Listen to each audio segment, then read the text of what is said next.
Far-right cryptocurrency follows ideology across borders. The Daily Stormer website advocates for the purity of the white race, posts hate-filled, conspiratorial screeds against blacks, Jews, and women, and has helped inspire at least 3 racially motivated murders.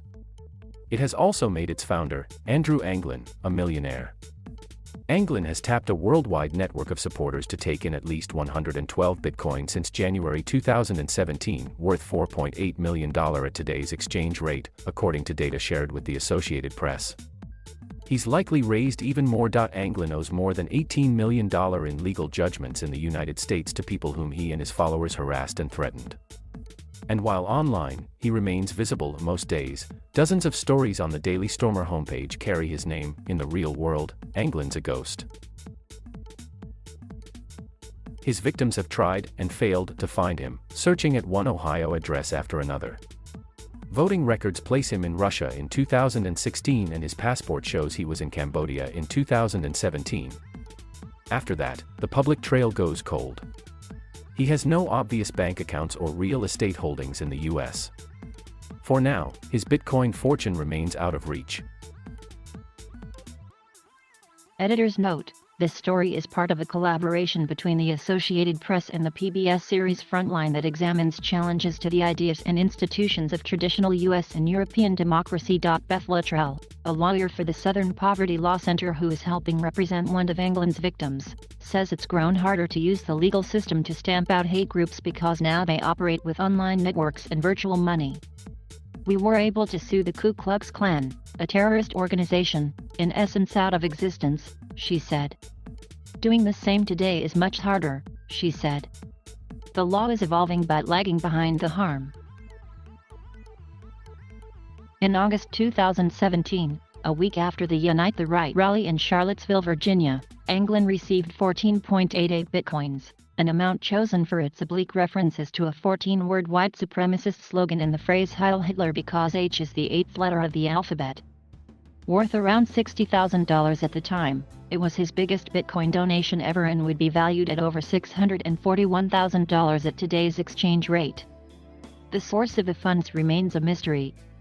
Anglin now faces charges in U.S. court for conspiring to plan and promote the deadly march.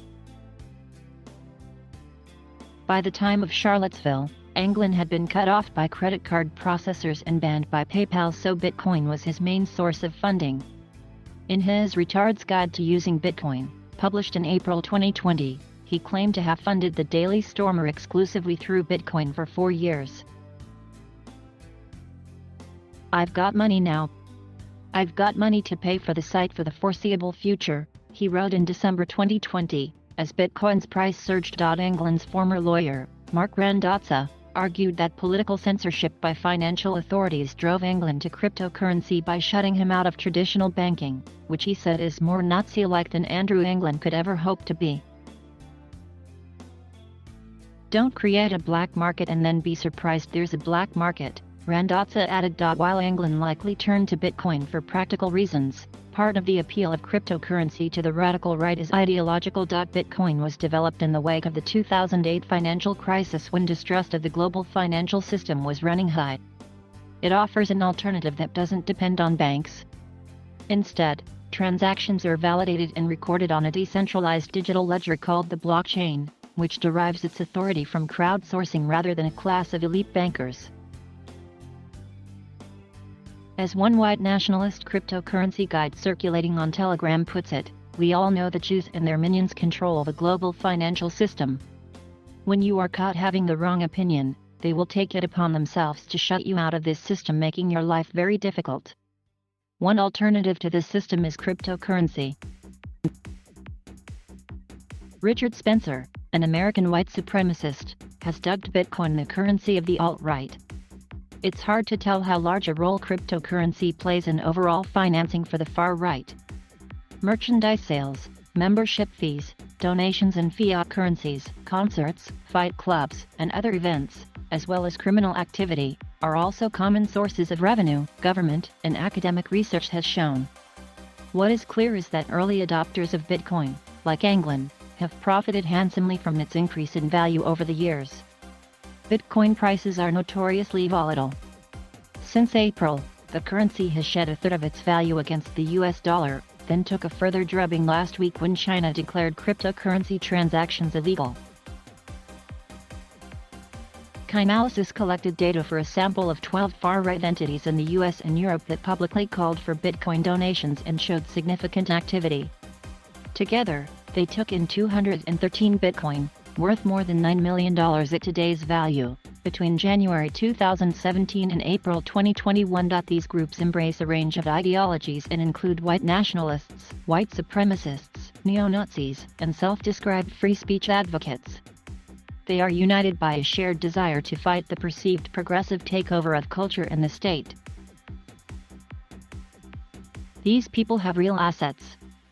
People with access to hundreds of thousands of dollars can start doing real damage, said John Bambenek, a cybersecurity expert who has been tracking the use of cryptocurrency by far-right actors since 2017. Andrew Leibhauernheimer, England's webmaster for the Daily Stormer, has raked in Bitcoin worth $2.2 million at today's values.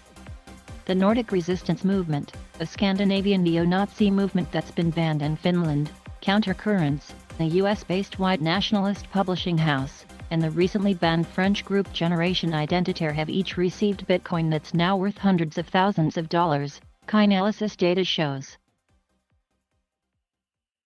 Two social media platforms that have been embraced by the far right, Gab and BitChute, received a surge in Bitcoin funding in the lead-up to the January 6 U.S. Capitol insurrection.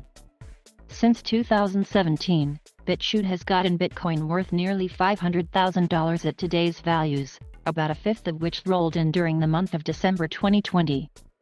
Gab has gotten more than $173,000, nearly 40% came in during December 2020 and January 2021, Chainalysis data shows. On August 1, Gab announced it was stepping up its fight against financial censorship and creating its own alternative to PayPal to fight against the tyranny of the global elites.